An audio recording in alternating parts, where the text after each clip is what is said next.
Today we'll be looking at two Xiaomi trackers. We'll be looking at the Mi Band 7, the all-new fitness tracker from Xiaomi, as well as the Redmi Smart Band Pro. So these two budget trackers, super budget trackers, have a lot of overlaps, but there are some key differences that we need to discuss with you today, because you need to pick out the budget tracker which adds more value to your needs. So without further ado, let's get into this review and comparison.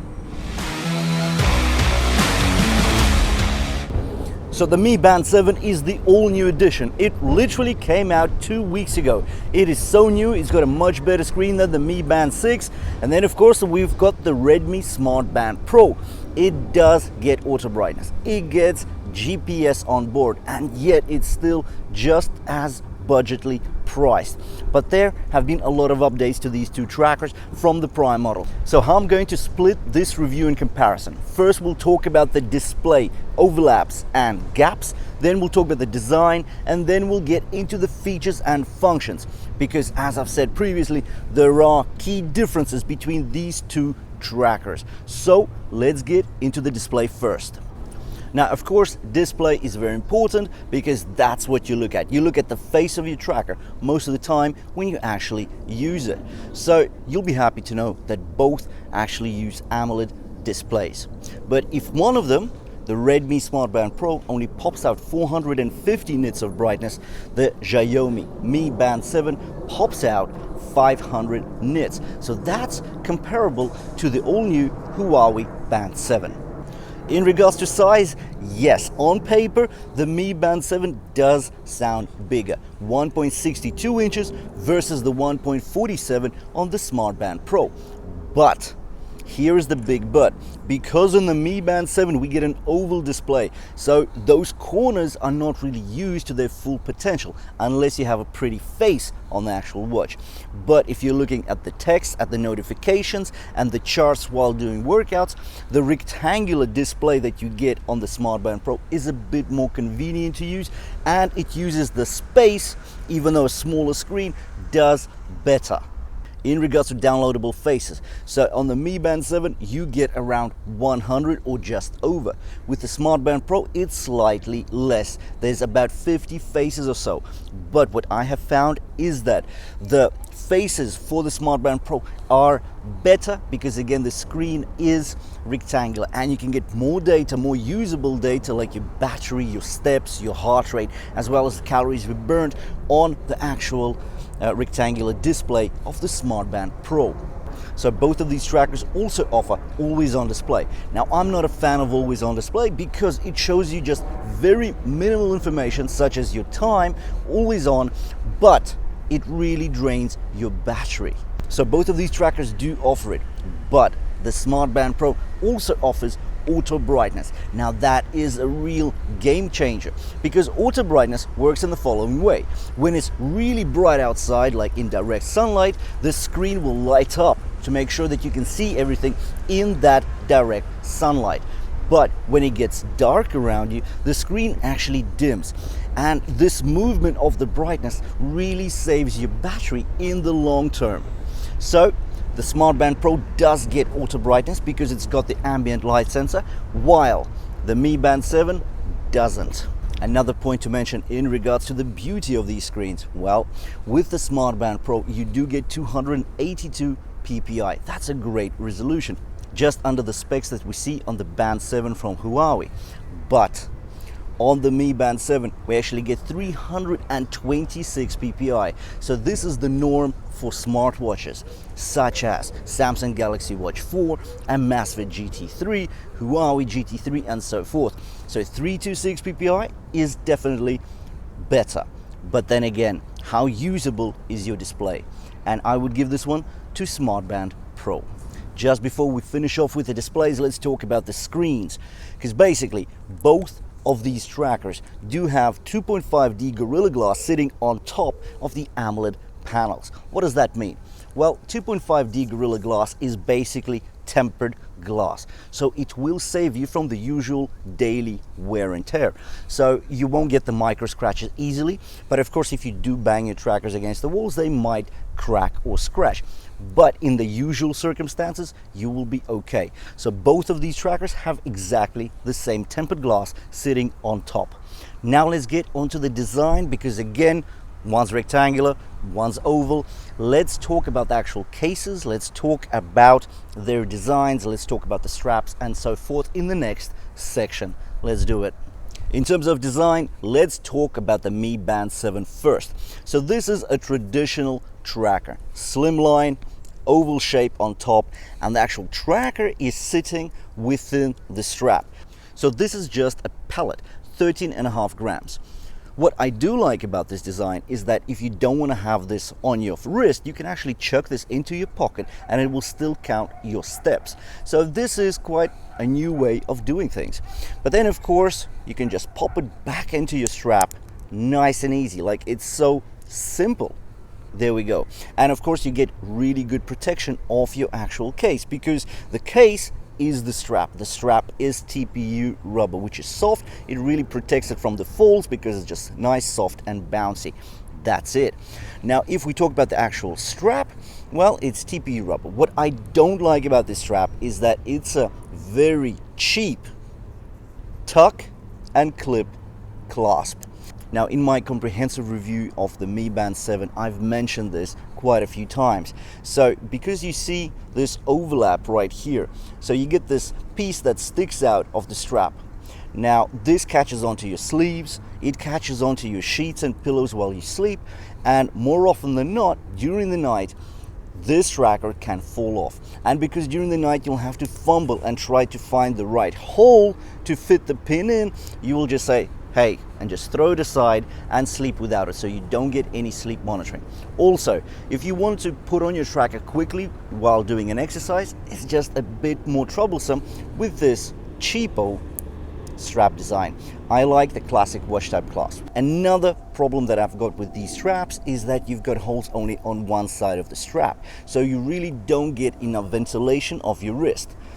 This side of the strap is completely solid. There is no holes here. So again, another difference from the classic watch type clasp. With the Redmi Smart Band Pro, you've got a similar situation. So you've got exactly the same strap. Only on one side do you have holes, and it's exactly the same strap where you tuck and clip. But if the strap on the Mi Band 7 is incorporated with the actual band, here you get it slightly different. You can change your straps by clicking the pin at the back of the strap. So you do get that integrated sporty look, but you can actually just take the straps off. Also, because you've got quite a cheapo looking watch case here, well, if you fall, if it does drop, you will most likely get scratches on it. You don't have that issue with the Mi Band 7. So again, now it all comes down to personal taste. How do you like your trackers? Do you want it to be a traditional looking tracker? Then go for the Mi Band 7. If you want something that looks more like a hybrid between a smartwatch and a fitness tracker, then the Smart Band Pro is your bet. And now let's get on to the most exciting section of this video. Features and functions. These two trackers have a lot of overlaps, but there are key differences which we will discuss right now. First, let's cover the overlaps. So both of these trackers give you 24/7 heart rate monitoring. Both of these trackers give you 24/7 stress monitoring. They also give you sleep monitoring, so you do get your going to sleep times, awake times, and in between you get your deep, light and REM sleep monitored. So both of these trackers do have all that. Of course, a big plus to these two trackers is that now you get continuous SpO2, aka blood oxygen saturation monitoring. So continuous means that it's not just spot readings, which we got on the models of the prior years. Now it's continuous. So while you're at rest, so during the night, or when you have a stable heart rate during the day, you will get blood oxygen saturation readings shown to you in a chart across the day with these two trackers. So that's a very premium feature. Now we'll talk about the specifics and the sport metrics where there are the differences. Let's do it. Considering these are fitness trackers, let's look at the fitness features. So you'll be happy to know that both of these trackers feature 110 sport modes. 110, that's absolutely amazing.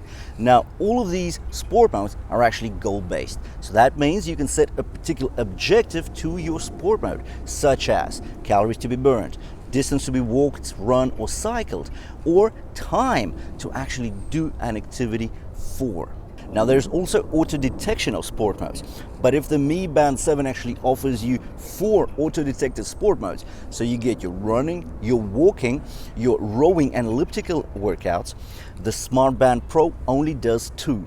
And that's your walking and running. But you have to actually switch these functionalities on in your settings menu. How it works is that if you're doing one of these exercises for over 10 minutes at an intensity level that separates it from just a casual workout, the band will actually ask you if you want to start monitoring it as a workout. Considering both of these bands are 580 and water resistant, you can take them to the pool with you. The good thing is that with both of these bands, you've got swimming modes. So you can go in there, you go into the settings and you can customize your pool length. But that's where the overlaps finish. The difference between these two trackers and how they treat swimming is that the Mi Band 7, the all-new tracker, has 4 swimming styles that it auto-recognizes. So your breaststroke, your freestyle, your backstroke, as well as snorkeling as the 4th swimming style. Now with the Smart Band Pro, it only recognizes 3 swimming styles: breaststroke, freestyle, and backstroke. Now snorkeling is not the usual sport mode. I imagine this is where it's calculating your calories burnt based on mostly the foot movements rather than the foot movement, leg movement, as well as arm movement. The most important and game-changing difference between these two trackers is that Smart Band Pro actually gets inbuilt GPS, which is relatively accurate. We have done previous tests of the GPS accuracy and we can see that they're within 10% of the benchmark. Now that is not a bad difference.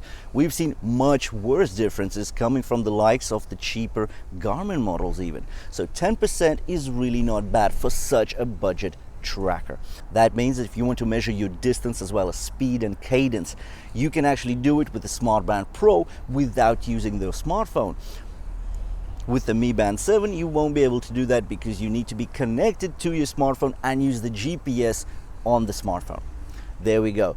That's a major difference between these two trackers. In regards to battery life, well, both of these trackers claim to give you 14 days. In real life scenarios, though, you are looking at about 10 days each because your typical usage is more than claimed by the manufacturer.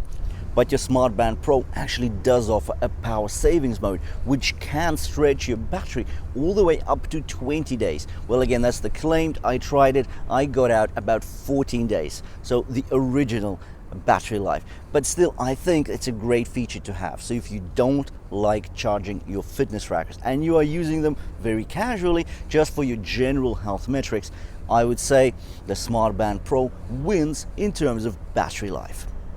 Another point to mention is that the Smart Band Pro actually gets 14 GPS hours. So this is something quite big for such a small priced tracker. Thank you for watching this review and comparison of the Mi Band 7 as well as the Redmi Smart Band Pro. As you can see, both trackers have some overlaps and some key differences, but it's for you to decide which of these two trackers actually brings more value to you. Thanks for watching. Please make sure to hit the subscribe button below the video and I'll see you in the next one.